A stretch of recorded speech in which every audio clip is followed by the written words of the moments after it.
આગામી 16 જુલાઈના રોજ અષાઢી બીજના પર્વ નિમિત્તે રાજકોટ શહેરમાં ભગવાન જગન્નાથજીની રથયાત્રાઓ નીકળનાર છે. આ રથયાત્રાઓને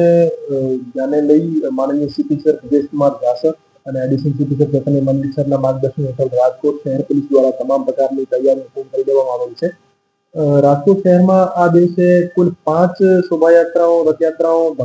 આષાઢી બીજના ભગવાન જગન્નાથજીની નીકળનાર છે અને બીજી 3 જે શોભાયાત્રાઓ છે એમાંથી એક સંત વેલનાથજીની શોભાયાત્રા છે, એક રમાપીર દેવની શોભાયાત્રા છે અને એક બીજી નાગબાઈ માતાના જન્મોત્સવની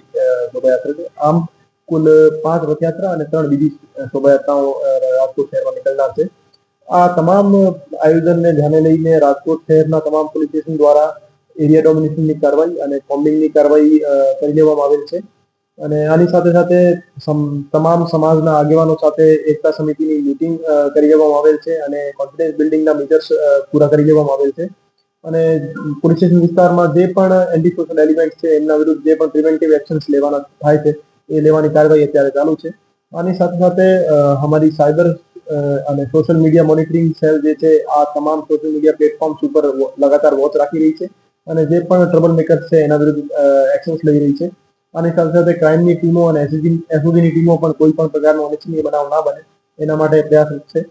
અને તમામ બંદોબસ્તની વાત કરીએ તો બંદોબસ્તના સ્કેલમાં 1 ડીઆઈજીપી શ્રીના માર્ગદર્શન હેઠળ 4 ડીસીપી શ્રી,